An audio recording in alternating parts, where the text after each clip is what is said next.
According to the internet, your coffee might be full of mold toxins, a problem that you can solve by buying more expensive mold-free beans. But when a product is marketed as being safe from a hazard that's already generally pretty low, you do have to wonder whether a problem is being solved or created.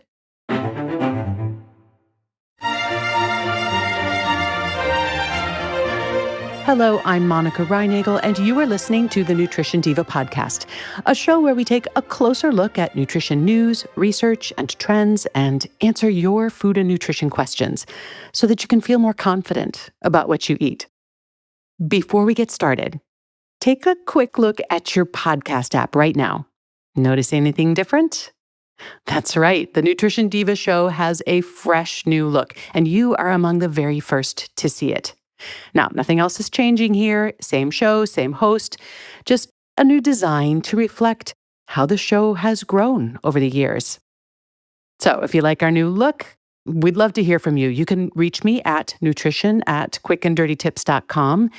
And hey, while I'm at it, let me just mention that one of the best ways to support the show is by leaving us a review on Apple Podcasts. So if you are so inclined, it is always very much appreciated. And now let's get on with the show. Today's episode was prompted by Debbie, who wrote with a question about mold in coffee. As she noted, there is some sketchy information about this floating around the internet, claims that coffee is a major source of mold toxins, which could be quietly undermining your health, causing things like fatigue, brain fog, or digestive issues. Some wellness gurus have gone so far as to launch their own brands of coffee, which claim to be mold-free. As we'll see, this may be more marketing genius than bona fide health breakthrough.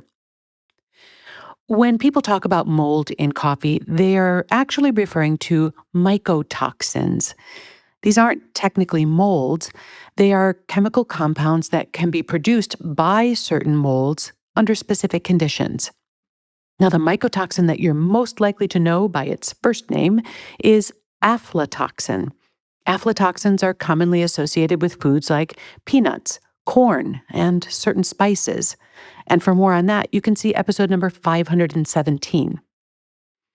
The primary mycotoxin associated with coffee beans is not aflatoxin. It's called Ochratoxin A, or OTA, and it can be produced by molds that grow on coffee beans, usually before they're roasted, so typically during growing, drying, storage, or maybe shipping. The molds that produce that specific toxin, OTA, thrive in warm, humid conditions, and that means that the risk is highest in parts of the supply chain where moisture isn't well controlled. It can include situations where the coffee cherries aren't dried thoroughly after harvest before they're packed up, or where the beans are stored with inadequate airflow, or where they're exposed to moisture during long periods of transport. These conditions are more likely to occur during unusually wet harvest seasons, or when there are some sort of disruption in storage or shipping. Most coffee-producing and coffee-importing countries are very aware of this issue, and beans that show any visible signs of mold are typically screened out well before they would ever reach a consumer. You really can't detect OTA with a visual inspection, however. That would require actual chemical testing, and that can be done either before or after the beans are roasted. But it's really the post-roasting testing that's more relevant to you because the roasting process significantly reduces the OTA levels.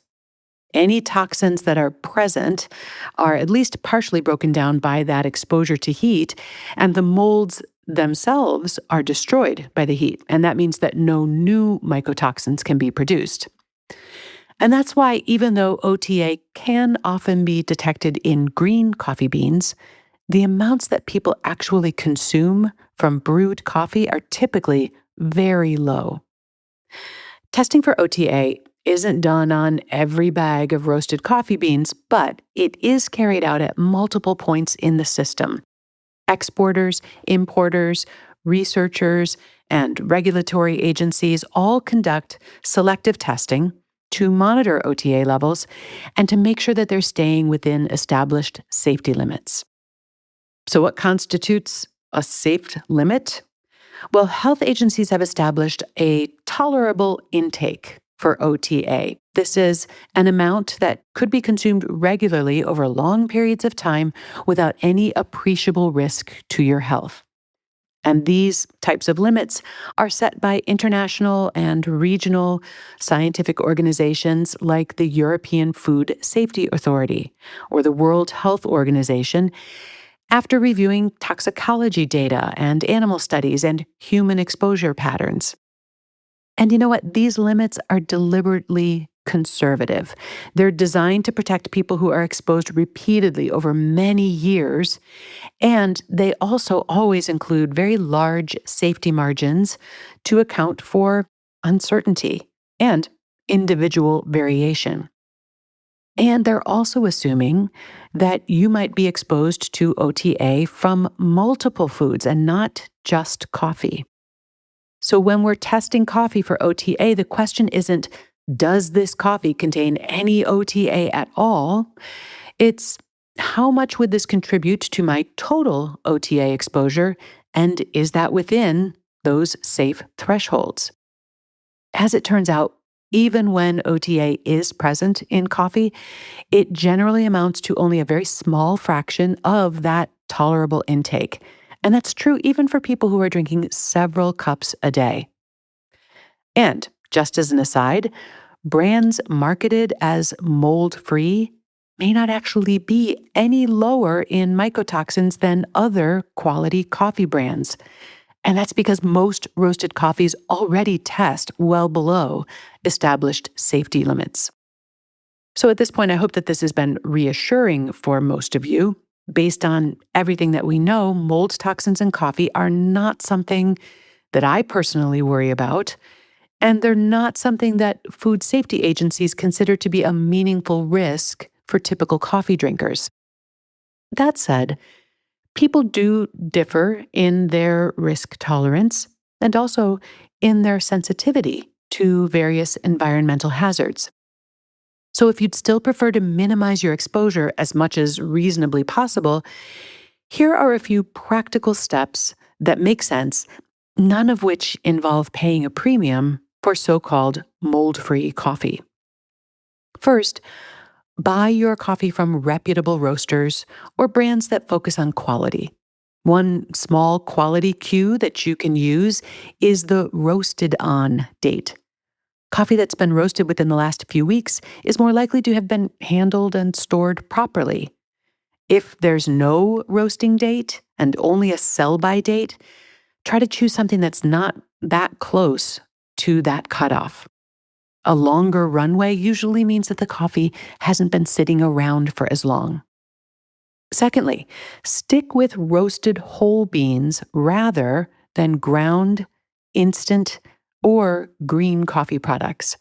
Whole beans generally preserve quality better than ground or instant, and roasting substantially reduces those OTA levels. Darker roasts may reduce OTA levels more than lighter roasts simply because the beans spend more time at those higher temperatures. That doesn't mean that light roasts are unsafe. It just means that if your goal is to minimize OTA exposure as much as reasonably possible, a darker roast could make a modest difference. Third, store your coffee properly. Moisture after roasting is one of the few ways that mold can become an issue at home, and it's really easy to avoid. This is one of the reasons that freezing your coffee beans is not recommended. Every time those beans go in and out of the freezer, condensation can form, and the coffee beans readily absorb that moisture. So for most people, storing beans in an airtight container at room temperature, but away from heat and humidity, is the simpler and also the better option. Fourth, keep your brewing equipment clean. If there's any mold risk that's actually within your control, it's more likely to be a damp coffee maker or grinder than the beans themselves. And finally, some surveys have found slightly higher OTA levels in decaf, although they are still well within the safety limits.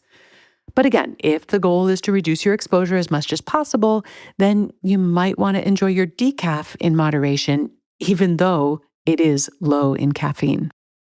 And by the way, if you're thinking that you might just be better off switching from coffee or decaf to tea or herbal tea or cocoa, well, I'm sorry to be the bearer of bad tidings.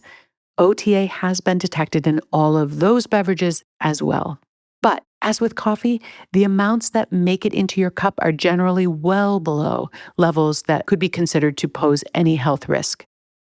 And before you ask, it's not really possible to rank all these beverages from safer to riskier because OTA levels vary so widely between different products, sources, and processing methods. But from a mycotoxin perspective, switching your beverage is unlikely to meaningfully change your risk.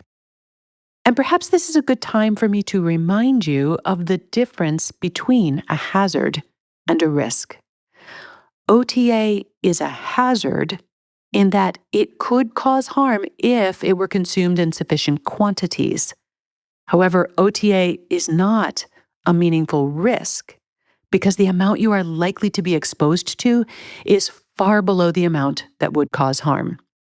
And you can check out episode number 355 for more on the difference between a hazard and a risk. Thanks again to Debbie for her question.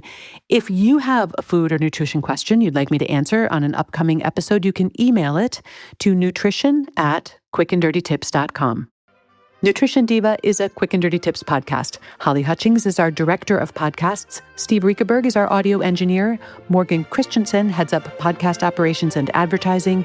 Rebecca Sebastian is our manager of marketing and publicity. Nat Hoops is our marketing and operations assistant. And Maram Elnagib is our podcast associate. Thanks to all of them, and thanks to you for listening.